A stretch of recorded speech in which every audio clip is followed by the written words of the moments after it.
Bonjour, c'est Fabien. Dans cette vidéo, je partage avec vous comment transformer son site WordPress en un site statique, autrement dit en un site HTML. Cela va avoir plusieurs avantages, notamment la possibilité d'accélérer le chargement du site, la possibilité également d'avoir une meilleure sécurité, et également on n'aura pas d'administration à faire puisque le site étant en HTML, il n'y a pas besoin de faire de mise à jour des éléments.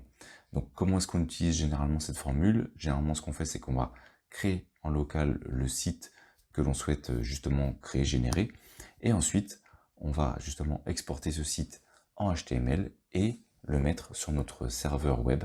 Pour ça on va utiliser donc un logiciel qui va permettre de faire le transfert sur le serveur FTP, un logiciel comme FileZilla dont j'ai déjà parlé dans une autre vidéo, que vous pouvez d'ailleurs retrouver directement sur ma chaîne YouTube pour justement utiliser FileZilla pour faire le transfert vers votre serveur web par exemple de production. Ici en l'occurrence donc on peut créer son site en local, le gérer en local et ensuite l'exporter vers son serveur de production et avec tous les avantages du HTML, donc plus rapide. Au niveau sécurité, c'est beaucoup plus sécurisé et pas d'administration puisque le site qui sera dessus sera en HTML et donc il n'y a pas par exemple besoin de l'administrer comme on doit le faire avec WordPress. On va voir comment procéder justement pour transformer son site rapidement. Pour ça, on va utiliser une extension. Donc là, je suis dans WordPress sur un serveur web local et je vais tout simplement aller sur extension, ajouter. On peut voir que je suis actuellement dans le dossier blog, autrement dit sur mon serveur local dans un dossier blog, et je vais ici indiquer statique. Ça va me rechercher différents plugins. Je vais donc choisir le plugin qui s'appelle Simply Static et je vais l'installer. Objectif, transformer ce blog qui est ici, donc dans le dossier blog, on va le transférer en HTML, donc on va le transformer en site statique dans un dossier qu'on va appeler les blogs HTML et qui est déjà prêt, qui se trouve ici. Donc on patiente le temps que l'installation se fasse. Une fois que c'est fait, on va tout simplement l'activer et normalement il devrait apparaître ici dans le menu de gauche. Voilà, donc il est ici au niveau des extensions, il est activé, enfin elle est activée, et on retrouve l'extension dans le menu de gauche, et on voit qu'en passant dessus, on a plusieurs options, notamment diagnostic, ça va nous ressortir les différents éléments de notre serveur, et également de WordPress. Ensuite, on a les paramètres, donc les paramètres au niveau de l'extension, c'est ici que ça va être intéressant.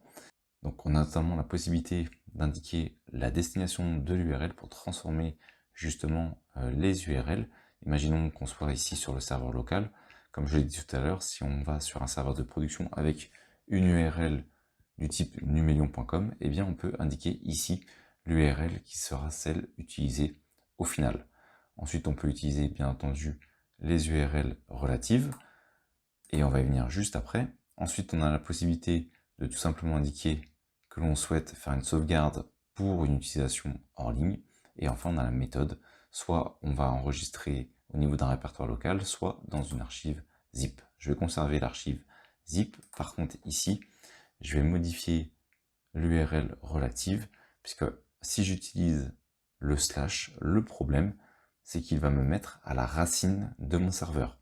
Or, moi, ce que j'ai dit tout à l'heure, c'est que je souhaite être ensuite dans le dossier qui s'appelle blog HTML.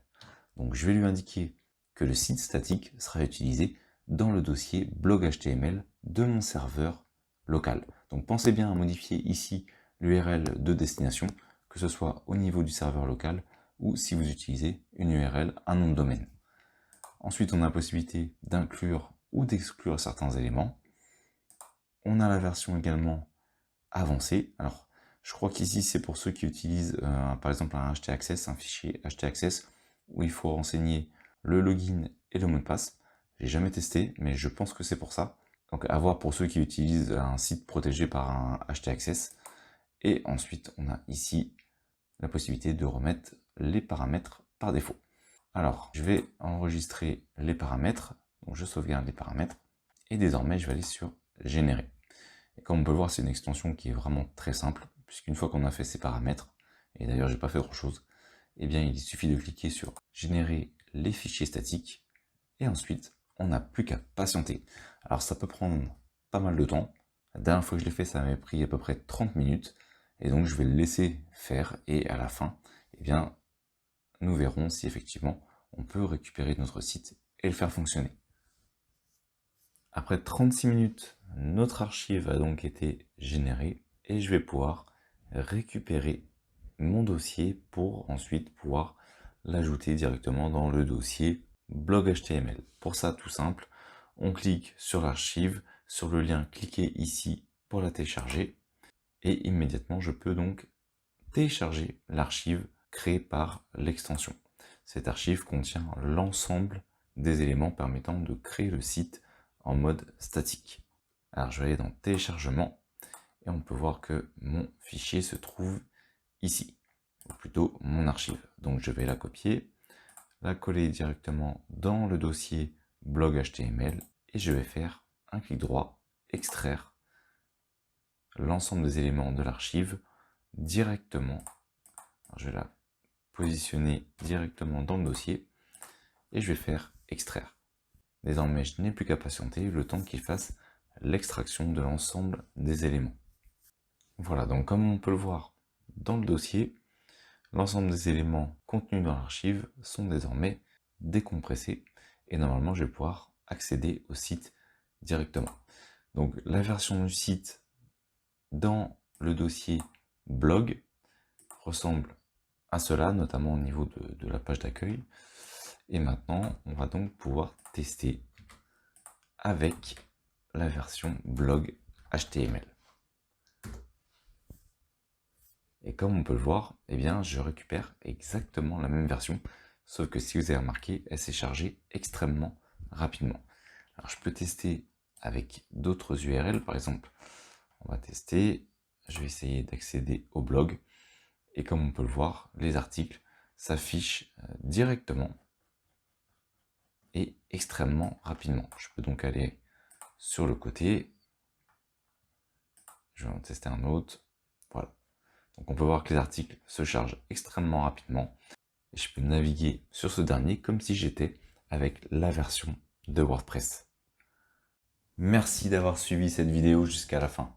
Si cette dernière vous a été utile, vous pouvez la partager ou simplement ajouter un pouce bleu. Cela participe à faire découvrir cette vidéo. Vous pouvez également vous abonner à la chaîne et activer les notifications. Je publie régulièrement du contenu. Merci et je vous dis à bientôt pour une nouvelle vidéo.